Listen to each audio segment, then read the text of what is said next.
Hello friends. இப்போ ரீசெண்டாக பார்த்தீங்கன்னா ராமர் கோயில் ஃபுல்லாக பிரம்மாண்டமாக கட்டி கும்பாபிஷேகம் நடத்திருந்தாங்க.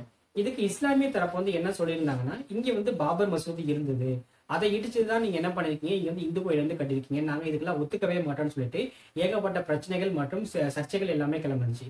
அதே மாதிரி பார்த்தீங்கன்னா இப்போ ரீசெண்டாக மறுபடியும் சர்ச்சை கிளம்பி இருக்கு. என்னன்னு பார்த்தீங்கன்னா ஞானவாபி மசூதி. இந்த ஞானவாபி மசூதி எங்க இருக்குன்னா இந்தியாவில் உத்தரப்பிரதேச மாநிலத்துல வாரணாசியில அந்த கங்கை ஆற்றின் ஓரத்துல காசி விஸ்வநாதர் கோயிலுக்கு அருகில தான் இந்த ஞானவாபி மசூதி இருந்திருக்கு. இந்த ஞானவாபி மசூதிக்கு என்ன பொருள் அப்படின்னு பாத்தீங்கன்னா தமிழ்ல ஞான கிணறுன்னு தான் சொல்றாங்க. அது மட்டும் இல்லாம அப்போதைக்கு யாரு முகலாயர் ஆட்சி செய்யறாங்கன்னு பாத்தீங்கன்னா அவுரங்கசீப் தான் என்ன பண்றாரு, முகலாயர் ஆட்சி பண்றாரு.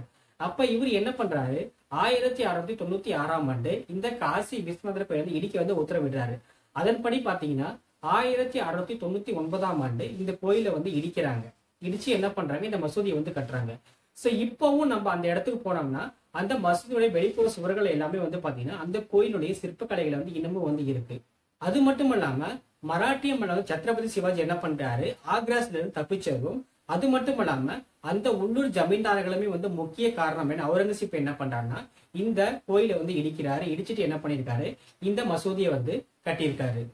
சத்ரபதி சிவாஜி ஜெயில இருந்து தப்பிக்க யார் காரணம்னு பாத்தீங்கன்னா இந்து படத்துல ஜெய்சிங்கே காரணம் என்ன அவுரங்கசீப் நினைச்சிருக்காரு. அதனாலதான் என்ன பண்ணிருக்காருன்னு பாத்தீங்கன்னா இந்த கோயிலை இடிச்சிட்டு அந்த இடத்துல மசூதியை கட்டியிருக்காரு. சோ இதெல்லாம் இருக்க போக மறுபடியும் 1750ஆம் ஆண்டு ஜெய்ப்பூர் ஆட்சி மன்னர் என்ன பண்றாருன்னா இந்த காசி விஸ்வநாதர் கோயில் மறுபடியும் கட்டலாம்னு சொல்ல நினைக்கிறாரு. சோ அதன்படி பாத்தீங்கன்னா அந்த மசூதிக்கு இருக்கிற அந்த சைட்ல இருக்கிற எல்லா இடத்தையும் என்ன பண்ணி விலைக்கு வாங்குறாரு.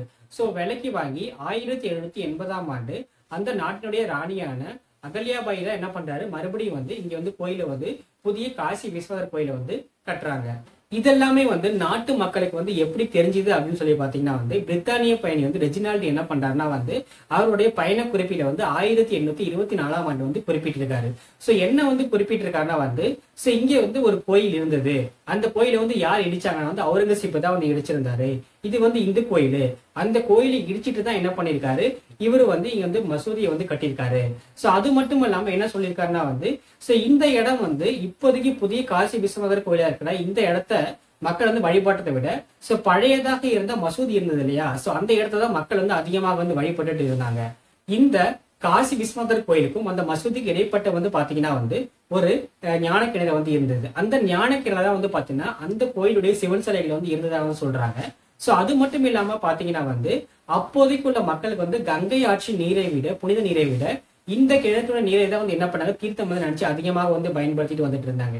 சோ இது எல்லாமே அவர் 1824 அவருடைய பயண குறிப்பில வெளியிட்டு தான் போயிருந்தாரு. இதெல்லாம் போகதான் இப்போ என்ன பிரச்சனை நடந்துருதுன்னா இப்ப ரீசெண்டா வாரணாசி நீதிமன்றம் என்ன தீர்ப்பை வெளியிட்டு இருந்தாங்கன்னா சோ இந்த மசூதிக்குள்ள இந்துக்கள் போய் வழிபடலாம்னு சொல்லிட்டு ஒரு புதிய தீர்ப்பு இன்னைக்குதான் வெளியிட்டு இருந்தாங்க.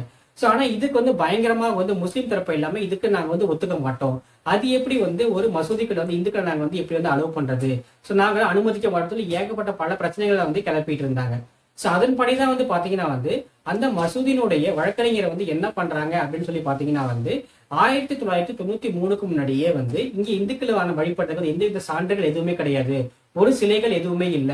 சோ அப்படி இருக்கும்போது நீங்க எப்படி இங்க இந்துக்கள் வழிபடுறதுக்காக பர்மிஷன் கொடுத்து ஏகப்பட்ட மேல்முறையீடு பண்றாங்க. இதுக்கு அந்த வழக்கறிஞர் என்ன பண்ணியிருக்காருன்னா நாங்க மறுபடியும் அகமதாபாத் கோர்ட்டு நாங்க மறுபடியும் மேல்முறையீடு பண்ணுவோம். இந்த தீர்ப்பை வச்சுதான் பாத்தீங்கன்னா இன்னைக்கு இந்துக்கள் எல்லாமே அந்த மசூதிக்குள்ள போயிட்டு பூஜைகள் எல்லாமே பண்ணியிருக்காங்க. சோ இதுக்கு பயங்கர எதிர்ப்பு தெரிவிச்சுட்டு இருந்தாங்க.